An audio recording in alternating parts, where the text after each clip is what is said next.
So as the speaker today, we have Professor Heather Macbeth.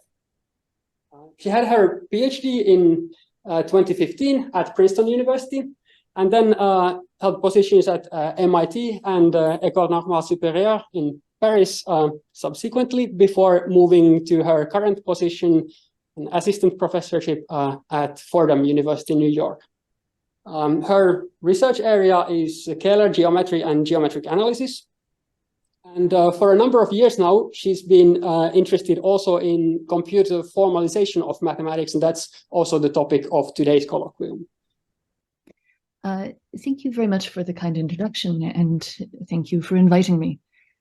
I've never been to Finland, sadly, but I suspect that I must have something in common with Finnish people. I'm from New Zealand, and whenever anyone meets me, they say, "Oh my goodness, that's so far south." I'm imagining that in Finland, whenever anyone meets you, when you're overseas, people say to you, "Oh, that's so far north." And so we have this common experience of coming from remote corners of the world.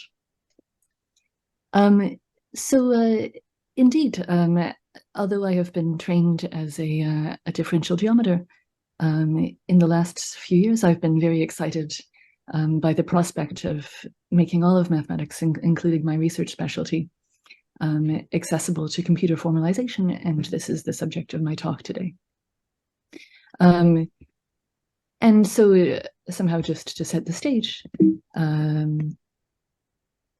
so in this talk, I want to somehow give an outline of the tools in the area and the directions that people are working in, and then to try to talk in two different directions about what it feels like to do computer formalization.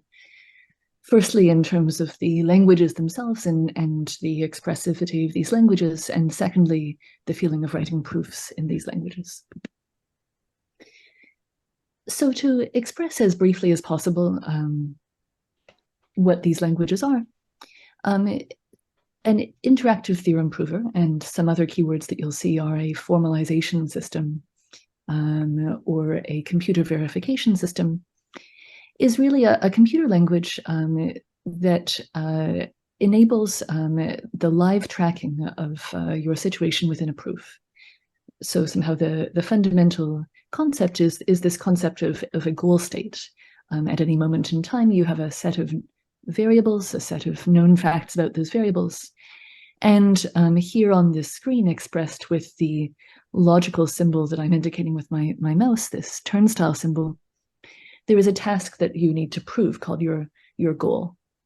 And this abstraction, the abstraction of the goal state, I think, has always been implicit for mathematicians.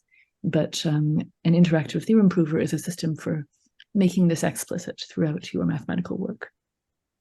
It's a language which updates step by step as you write in it with what you currently know and what you're trying to prove. These systems have a very long history, and when I start the history here at 2005, I'm already skipping 30 or 40 years of development. I think that perhaps mathematicians started first hearing about them with the work of Gontier in the mid-2000s, with a formal proof of the four-color theorem. So the original proof, as I'm sure you know, of the four-color theorem was a computer-assisted proof with thousands of cases. And I want to distinguish between this older notion of a computer-assisted proof and what was done by Gontier. What he did was to write a computer proof in a language called Coq, which not only writes an algorithm to check all those cases, but also verifies the algorithm to show that that algorithm is correct. And then Gontier also led a team to prove a large component of the classification of finite simple groups. And Tom Hills and a large team in a different formalization language a few years later produced a formal proof of another proof with a large number of cases, the Kepler conjecture on sphere packing. These were, I think, the landmarks that made me first distantly aware of this field, and perhaps the same for many mathematicians. I think it's easier to understand what these languages do if you see them in action. And so I want to devote a few minutes now to trying, perhaps this is brave, to demonstrate the language I use myself, which is called Lean, live in a proof on the screen. So let me try to do that. So I want to demonstrate a few things. The first is how you write a definition.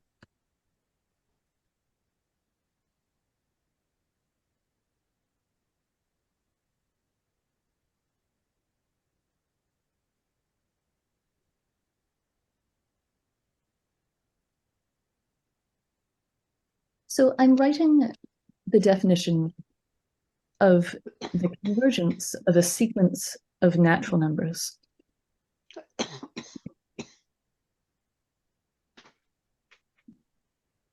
So I've said that a sequence of natural numbers x converges to a real number L if for all positive epsilon there exists a natural number n such that for all natural numbers n, little n greater than or equal to big N, x n, the nth term minus L is less than epsilon. So a couple of comments here. The first is that, as you can see, I can use standard mathematical notation like absolute value signs, quantifiers, greater than, less than, Greek letters. The second is that I still find this rather remarkable, but it's not necessary to specify, for example, that epsilon is a real number here. It's inferred from context from the fact that x is a sequence of real numbers. And so this absolute value is also a sequence of real numbers. And so for this less than to make sense, the epsilon must be a real number as well. And likewise, the n is inferred from context to be a natural number. And so I want to prove at least part of the statement that if I have two sequences x and y, which converge respectively to two real numbers L and M, so according to the definition I made,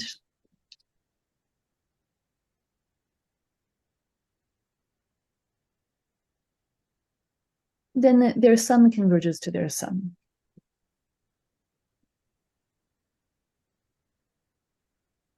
So somehow the first theorem of real analysis.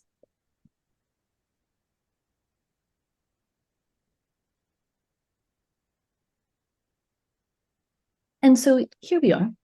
And we've got what I described to you before, the so-called goal state, which keeps track for me of what I know. So currently I have these two sequences, x and y, functions from the naturals to the reals, these two real numbers L and M, and the two hypotheses of convergence and a goal of proving the convergence of their sum.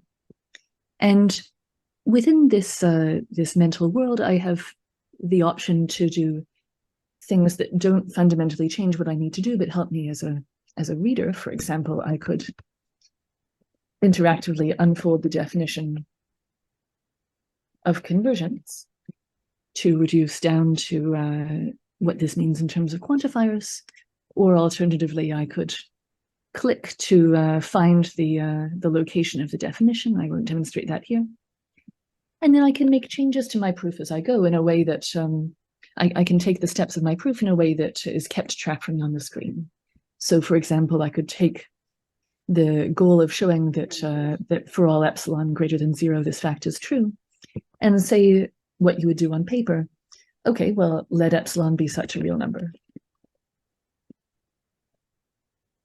And by doing this, I gain a variable epsilon and a fact that it is positive, and my task has changed to produce a natural number that works for the convergence for that particular epsilon.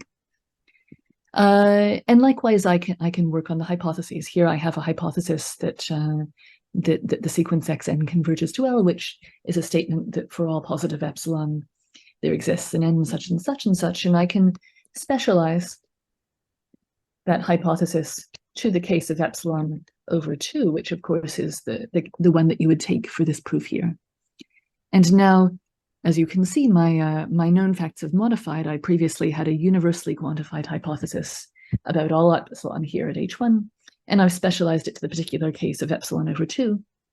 And I'm told now if I can show that epsilon over 2 is positive, then I have this n that makes the xn minus L differ from L by less than epsilon over 2. I might as well at the same time fill in this proof that epsilon over 2 is positive. This is an inequality fact, which I will fill in with the mumbo jumbo bilinearist. And I can go on and on and on. Here I have an existential, and I can get my hands on the n that really makes this true. And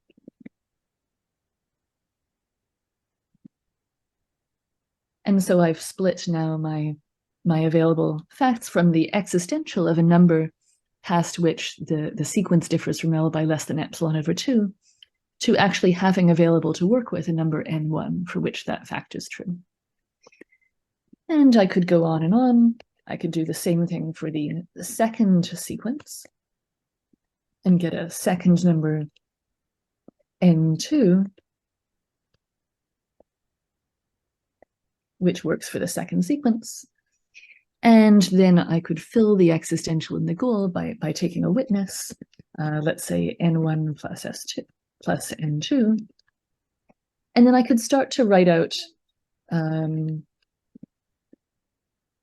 a calculation that would really, at the end stage of this problem, make this work. Here I have to show that xn plus yn differs from L plus m by less than epsilon, and I can really write that as, according to the steps on the page, xn plus yn minus L plus m is equal to xn minus L plus yn minus m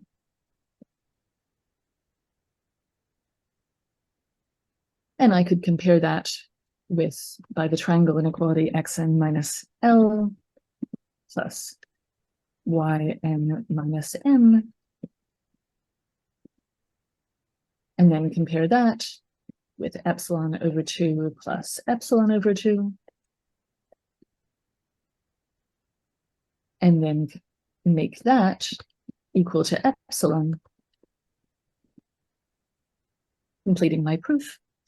So the one thing I haven't shown here is how to fill in these individual steps, but none of them is more than a couple of lines of argument.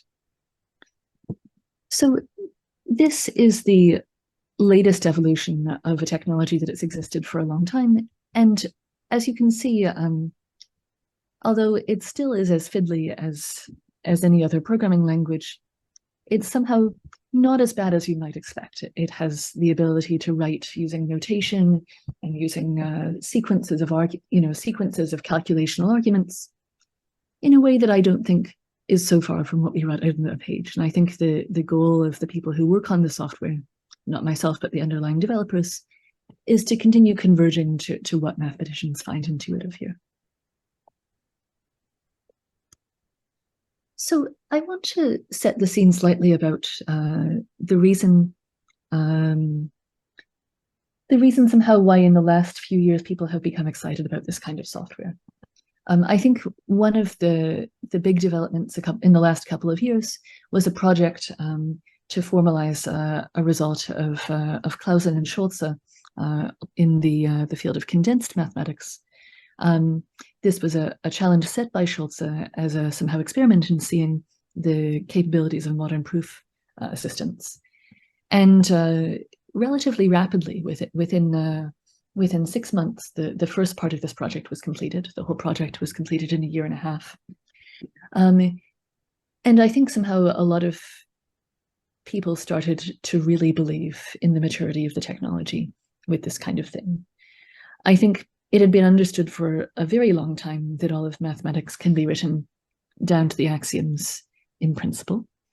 And in the last 20 years, it had become apparent that it could be done in practice for proofs that were somehow relatively shallow in terms of the mathematical objects involved, even if they were very, very large in terms of case checking.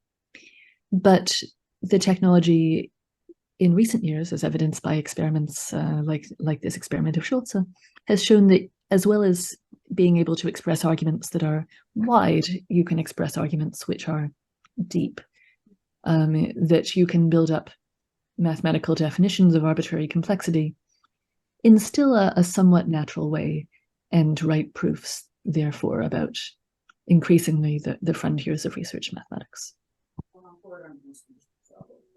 Is that a question? I think there was a question in the chat, maybe during the demo, but about the back. Yeah, it was about whether the existential quantifier here denotes constructive or classical existence. I don't know if there was any other question. I see. Thank you for clarifying. Perhaps I heard an artifact of my own sound system. With the existential, so I'm not a logician, and perhaps someone else will step in to correct me. But my impression is that, so without dwelling on this point too much, since the mathematical foundation here is dependent type theory, well, the existential is actually defined in terms of some more primitive concept, and so I'm not sure whether the question being asked in the chat can directly be answered here. On the other hand, in general, in Lean, people work with classical rather than constructive mathematics. So I want to continue talking about somehow the flagship projects for a moment. I think the Lean community was very proud of this result, of this verification of this result of Schulze.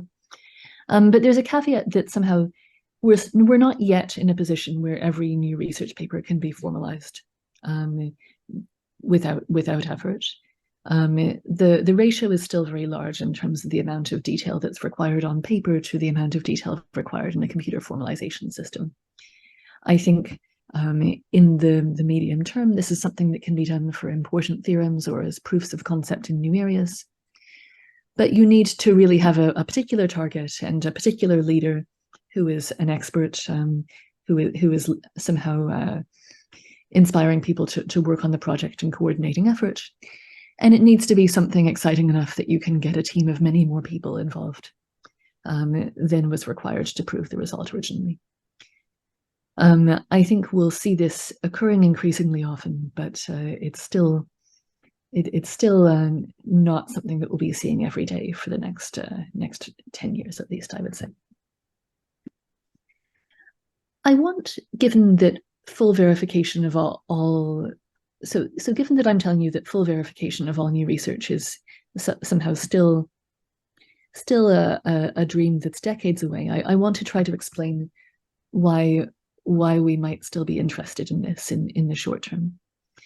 So sure, it would be really exciting if decades in the future, we always know whether our results are correct, even before anyone else reads them, and even before we even think about them thoroughly ourselves, and long before a journal tries to become interested in checking their correctness. But I think even when we are still at the stage of formalization, largely covering the sort of graduate level classical results that were proved in the 60s and 70s that we learned as students, I think still it has a lot to offer us. One point I want to make is that somehow everything is perfectly interlinked and cross-referenced. You can always understand what depends on what, and in a way that is not somehow clear to beginners and many times. I think somehow when you come to a new area, the structure of a theory is often unclear to you. And there's a real promise in the short term in having somehow codified references, somehow of the same level of detail as something like the Stacks project, available for people from any area who want to try to understand the structure of an area that isn't completely clear to them.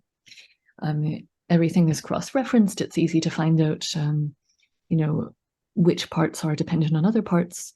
And one of the aspects of this that I personally find most exciting is the ability to sort of play and to modify. Think of the experience of trying to use a result off the shelf that's not quite from your area, and seeing that this off-the-shelf result isn't quite what you want to use in your own work. I guess at the moment that you have two options. You can really try to dive into the details of how that result is proved, and you may not trust yourself completely as you read the proof of this result in a different area. You may not trust that you're understanding the proof correctly, and so even if you think that you can modify the result to the application you have in mind, it may or may not be true that your adaptation works. You will probably find yourself in the end doing the other standard thing, which is consulting with an expert colleague who really knows the area, who can tell you instantly whether a modification works or not. With the dream of a complete formalized library of standard results, there's another option here, which is you can somehow just make as a computer change, the slight modification and see what breaks in the proof. And you can somehow, without ever fully understanding globally the structure of the result that you want to apply, you can try to make the local modifications in the places that seem to have broken when you make a change. And you can be confident then in the global result in the modified form you want, without ever having fully understood the details. A second point along these lines is that another option, I think, and another promise that there is in the short term, is the ability to take these interactive, infinitely cross-referenced codifications of standard parts of mathematics, and somehow to make this not what the human mathematicians are looking at and seeing. There's a really beautiful work in progress by Patrick Nassau and Kyle Miller that I want to demonstrate briefly as well. This is a tool that will somehow take the full understanding of a proof exhibited by a system, a computer verification system, and instead to present it as a fully readable human text. So this is an example of their work. It was fully auto-generated from a lean file, but as you can see, it is an English prose proof. And unlike a traditional English prose proof, because it's built from lean and therefore all details are built in, you can unpack it as much as you want. If there's any individual step that you don't fully understand, you can press this little plus button and get more details of that particular step. And then if there's some detail in that step that you don't understand, you can unpack that again. So this is somehow implicit for an expert in reading lean code, and this is one of the reasons why people grow to really like formalization. But of course, it's implicit in lean code, this ability to get to an arbitrarily fine-grained level of detail in a way that still requires the ability to read lean code. I think the promise of having auto-generated prose layers on top of this is that people who are not experts in the systems can still have the benefits as readers that experts would currently do by looking at the code. As you can imagine, this is a very sophisticated system, and Kyle and Patrick have done a lot of work here. But I want to somehow indicate just briefly, the kind of thing that goes into making this. I've got here just one sec. I've got just a single little tiny bit of the code that goes into it, and as you can see, there's really a full subset of English that's been expressed, a full grammar for that subset of English, and a description of its parts of speech, noun spec, and its the words topological space, and the ways that this modifies under pluralization, and the lean code that corresponds to it. It really is a full grammar of mathematical English, described in parallel to the grammar of the lean proof assistant that goes into building it. And I think it's a really fascinating sort of work of mathematical linguistics, among other things. So one final point is that I think people are excited about this as a domain for artificial intelligence. This is not my field at all, although it's something I watch with interest. But as large language models have become increasingly popularized in the last year or so, I think we've all seen their limitations and the ability that they have to make up all kinds of nonsense. I think a lot of people have had the idea that you could pair two different things in a really promising way. Firstly, these large language models that have a lot of creativity, a lot of wild speculation, and absolutely no knowledge of what's correct and what's not correct. And pair this very naturally with a computer proof assistant, which has a complete knowledge of what's correct and what's not, that you can have the one talk to the other to build a better artificial intelligence system that checks its own correctness and when nonsense is produced, as it is 99% of the time, to filter that out to give a better experience to the person trying to understand the results. This is a new area, but it's developing very fast. These are just a couple of papers from the last 3 or 4 months. It's very hard even now to keep track of all of the things that are happening in this area. So I want to move now on to a couple of more nuanced aspects of what it feels like to work in this area. The first point I want to make is somehow a feeling of what can be ascribed. And the point I want to make is that I think mathematicians often come to this area feeling that in order to explain their work to a computer, you would have to find very, very concrete ways of describing the mathematical results that you have. That perhaps that you need to talk in terms of write a result about vectors in Rn, and really individual components or particular functions and epsilons and deltas and convergence to polynomials. And the point I want to make is that this is in fact not at all the case. So the results I just stated are both somehow concretized versions of more standard abstract facts. The first being this fact that if you have a vector space over a field and the vector space is of dimension n, and you have k vectors in it, k being larger than n, then there's a linear dependency among the set of vectors. The second was the Stone-Weierstrass theorem that the continuous functions are dense.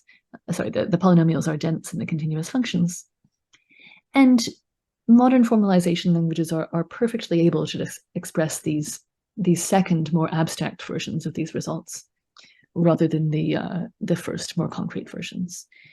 I think it's understandable if you have experience, for example, with a computer algebra system, such as SAGE, to be used to the idea that to talk to a computer about your mathematics, you need to translate it into a more concrete version.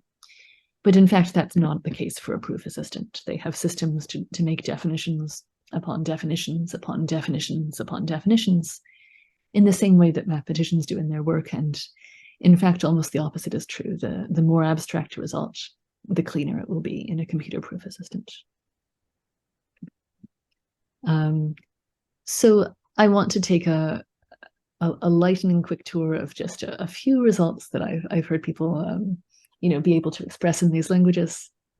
You might recognize one of the authors of this result, but somehow it's perfectly possible to say, abstractly, you can take the space of bounded continuous functions on a topological space, the topological dual of that, equip it with the weak star topology,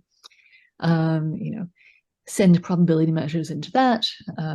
All of this is perfectly expressible in the languages we have today.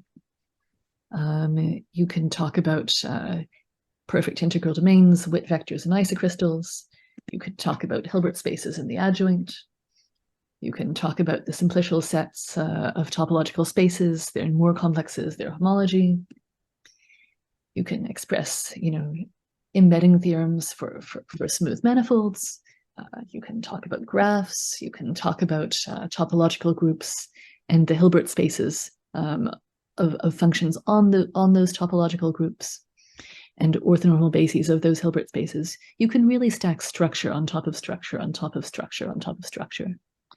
And I want to emphasize this point just because I think it's somehow so different from what people think of when they think of trying to express mathematics by computer. So finally, I want to try to give a sense of not just the language with respect to which the language in which you can describe results, but somehow the mechanism by which you give proofs. So far, I haven't dwelt on much on this apart from the demo I gave before. But as you can see, from the user experience point of view, the most notable feature is this paired view, where in addition to what you write, you have this secondary view that keeps track for you of where you are. What I want to say a little bit about now is the way in which you somehow find yourself proving things differently when you have a lot of experience with this kind of software. So I want to start with a very small example. So if you are familiar with the classification of the 17 wallpaper groups, you might be familiar with the kinds of little lemmas that come up as you do this. And one is the following lemma, classifying triples of natural numbers such that the sum of the reciprocals is 1. There are these 3 options. They're all 3, or one of them is 2 and 2 of them are 4, or they are 2, 3, and 6. So here are the wallpaper groups that these correspond to. Of course, there are 17 wallpaper groups, so this isn't all of them. These are the wallpaper groups that do not feature any reflections. But so with 333, you have 3 different points where there is a 120-degree symmetry. With 244, you have 2 points with 90-degree symmetry and 1 point with 180-degree symmetries. And with 236, you have points with 180, 120, and 60-degree symmetries. So I took this proof from a textbook, and I think it's how people write this on paper. It's very natural on paper. You do a kind of sequence of k-splits where you first, say, okay, well, they could either have all their mean value or not. And if they all have the mean value, then they have to all be 3. And if the numbers do not all have the mean value, then one of them has a value that's greater than the mean value.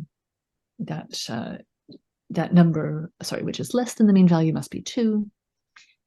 And then you do a second k-split according to whether the other 2 numbers are both equal or not.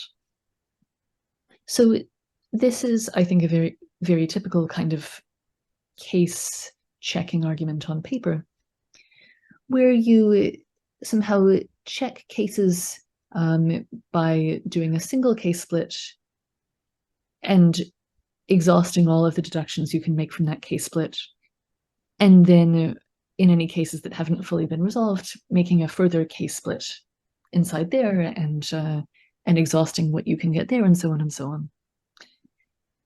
And this is something that we do on paper for reasons of efficiency somehow. Even if in principle on paper you could prove a result by dividing into 1,000 cases, you will never trust that you did it correctly, and your readers will never have the patience to check it. But on a computer you can, and I think that what we may see as people start to use proof assistance more is a style of proof in which people do somehow exploit the ability to reduce to finitely many cases in a problem as fast as humanly possible, even if that finite number of cases is rather large. So to compare, here's a very quick proof that I wrote with Anne Bannon of the same thing in Lean, and an attempted sort of description of what's going on in that proof in words. Effectively, we somehow reversed the structure of doing a little bit of case splitting and a little bit of argument, a little bit of case splitting and a little bit of argument, and instead got as fast as possible to a relatively large finite number of cases, p between 2 and 3, q between 3 and 4, r less than or equal to 6. This is somehow a number of cases which is big enough that on paper you would probably make different arguments, to rule out large numbers of them to sort of avoid the effort. But on a computer, you really just can send it off to a computer, and that's what we did.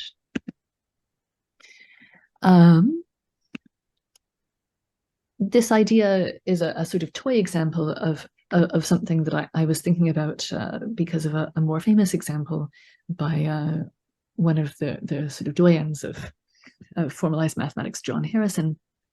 This is a classical problem from mathematical physics, which involved a really very large number of case checks. So in the case of so this is a mathematical physics theorem, this Cauchy-Becker paradox, the statement that there doesn't exist a Boolean function from R3 to 0, 1, so a labeling of according to Booleans of the points in R3, with this strange property that for any triples of non-zero mutually orthogonal vectors, you get 0, 1, 1 in some order. So there's a paper proof of this from the 90s, which says this can be verified by considering a particular set of 33 non-zero vectors in R3, filtering those filtering all triples of those 33 non-zero vectors to get just the orthogonal triples. That's a very, very large number of orthogonal triples. And then in all of the pieces of information that you get from all of that very, very large number of orthogonal triples to case check according to the information provided by the criterion. So Perez obviously didn't do this on paper. It would be a huge computation. He instead considered this very carefully chosen sequence one by one of orthogonal triples, taking step by step the information provided by each of these. And this is what people do typically when they don't have a computer to help them. But I think what I'm saying is that when you're working on a computer, the barrier to reducing to finite case checking is much smaller, and you may see people just doing it, as Harrison did in this case, by brute force, because having somehow already expressed your ideas in computerized form, there's no somehow additional step of writing a computer program to do the brute force for you. This gets at a broader idea that I think people have traditionally, as mathematicians, distinguished between algorithm, that is computational, and proof. And perhaps you would find a particular part of your proof that you do by computation, by writing a little appendix in which you call mathematical or something, but you conceive of it as being separate to your proof. And with these systems, it's all integrated together. One more example along these lines is a different kind of brute force that, again, I think people will start to use more as these systems become more prevalent. So this is an example drawn from a different field of mathematics. If you know what the Chebyshev polynomials are,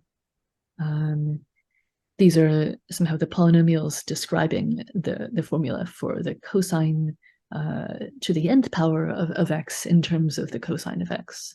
Sorry, did I misspeak? Sorry, the cosine of nx in terms of the cosine of x. And they satisfy this nice recurrence relation. The n plus second is 2x times the n plus first minus the nth. So there's a multiplication formula for the Chebyshev polynomials, which you can state out like this: twice tn plus k is the sum of two other Chebyshev polynomials, and you can prove this by induction. And on paper, you might write this kind of argument as a giant mess like this. But in a computer proof assistant, you can write giant messes like this in a slightly different way. You can write down all the information you have, a little bit about the inductive hypothesis, a little bit about the recurrence relation, and then rather than writing out a full computation, you can send what would be the computation off to a Grobner basis algorithm. And I think, again, this is the kind of thing that you might see people do more in a world in which there's more use of computerized proof assistants. Why would anyone ever do any algebra in their proofs when even for a relatively simple computation that might be a couple of paragraphs in your paper, you do have the ability to effectively call up Sage on the fly and get Sage to do the algebra for you. So I think this is a really interesting question. Sure, in current mathematics, it would be perfectly, I guess, acceptable in a paper to say in any given paragraph that you don't feel like doing the computation, and instead here is some Sage code to do that computation. But nobody would ever do this. They would just write it out. You can imagine that a world in which it really is practical to call Sage for every little computation, no matter how small, that's pure algebra, is a world in which mathematics feels very different. So that is one of 2 points that I want to make about how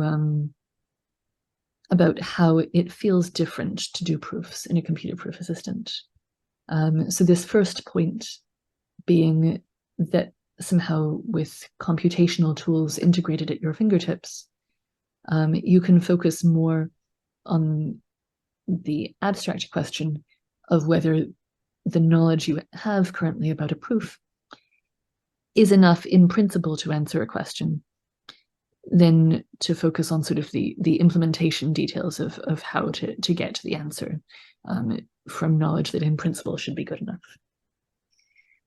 But somehow the second point that I want to make about how proofs are different or feel different in a computer proof assistant goes back to what I was saying earlier about somehow the ability to be very abstract. Not only is it possible to write in a computerized proof assistant an arbitrary abstraction, it's actually easier to write in a very abstract way than it is to write in a concrete way. And I want to give a couple of examples of how I see people doing this in practice in computerized proof assistants at the moment. So just to somehow talk about this conceptually. So why would it be that it's easier to be very abstract in a computerized proof assistant? I think it boils down to the following. On paper, when you want to use an abstraction, the reader needs to know the abstraction. You know, it's perfectly fine to go from talking about, say, transformations involving matrices to talking about group theory, because everyone in modern mathematics knows what a group is.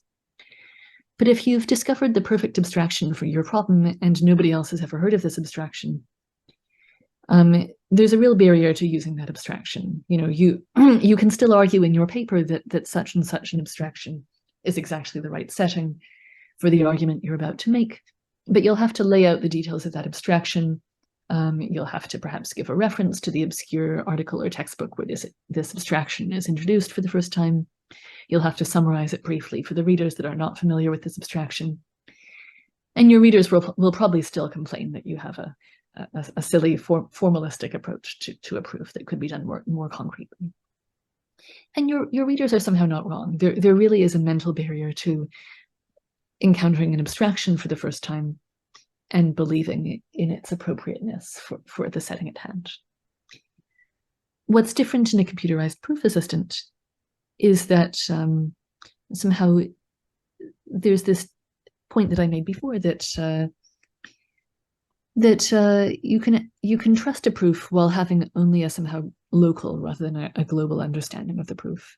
If someone tells you that an abstraction you've never heard of before is exactly the right setting for an argument, you can trust them because you can see that it works in front of you with the computer checking as you go.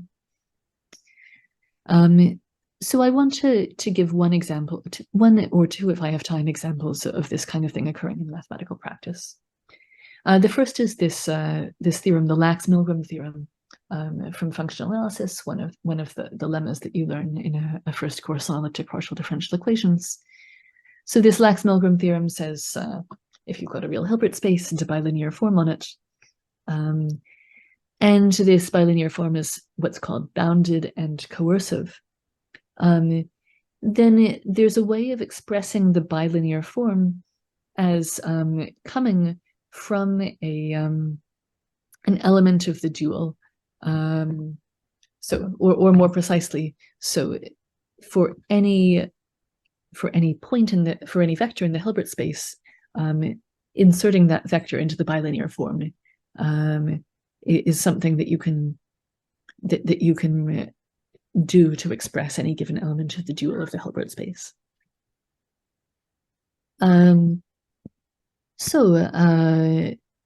There's the standard proof that I guess you've all seen in, well, if you've taken this kind of course, you've seen in the lectures of this course, and I've taken a typical example from the internet. Here we go. One important step is that if you take A to be the associated endomorphism of the Hilbert space that comes from the bilinear form, that we're trying to show that A is injective with closed range.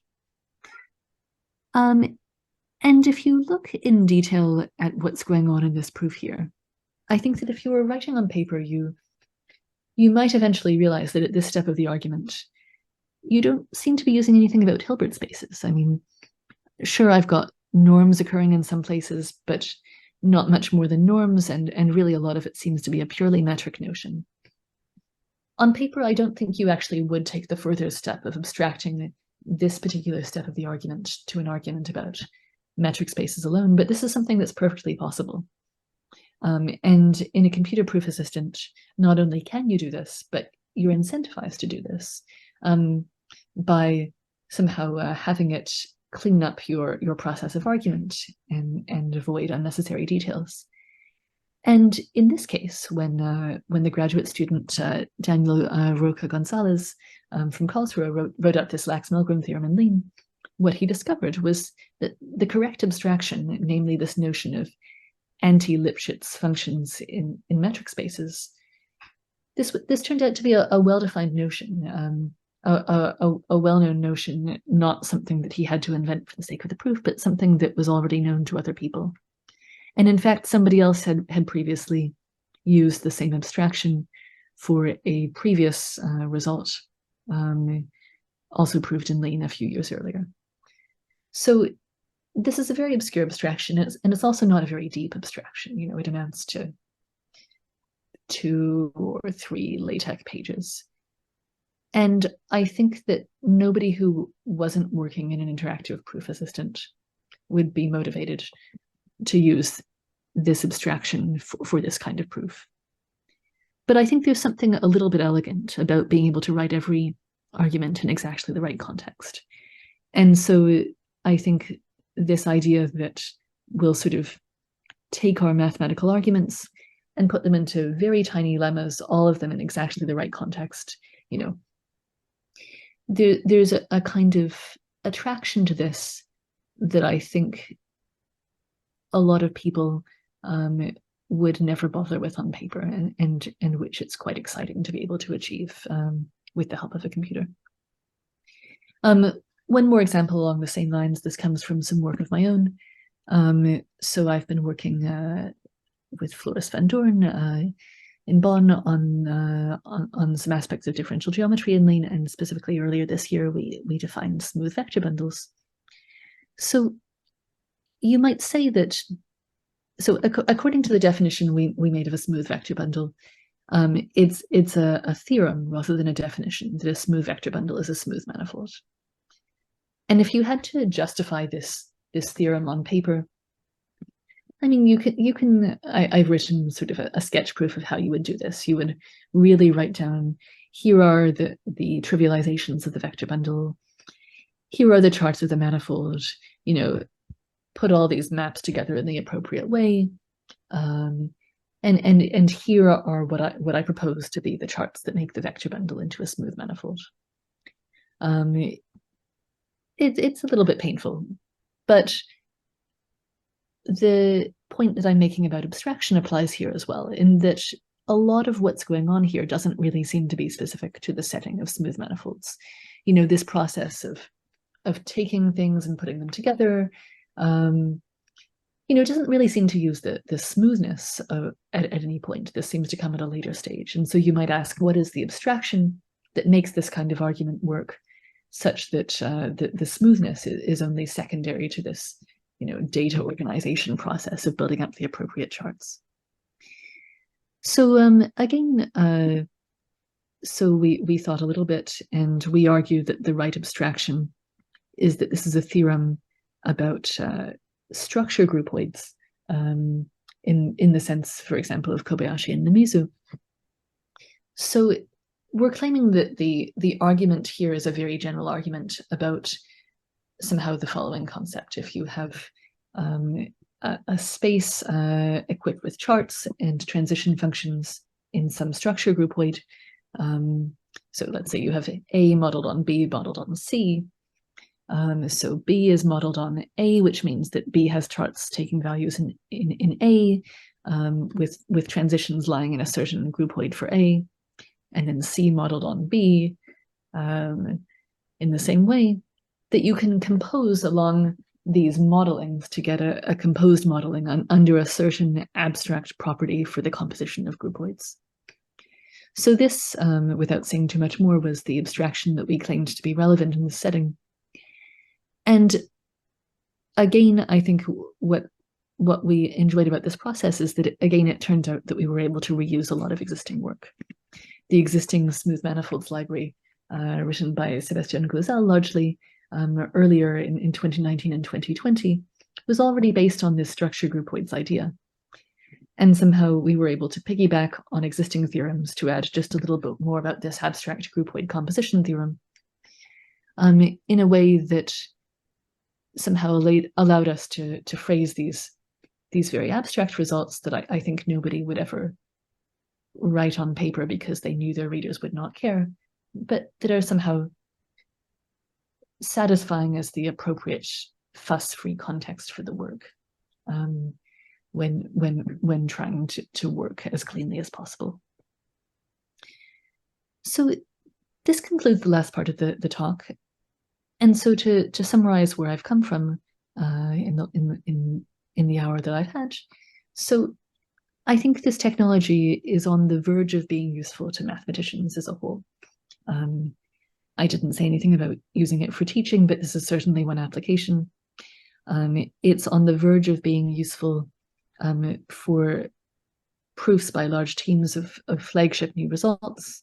It's on the verge of being useful for stacks projects like codifications of standard results accessible to people outside of the main area of the result.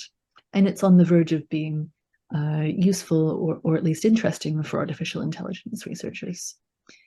I think people are often surprised by how nuanced these languages are and how closely they can express the statements and of the definitions and the theorems they want to talk about. But as I argued in the last part of the talk, the proofs are quite different and require a rewiring of our thoughts and the way that we present mathematics.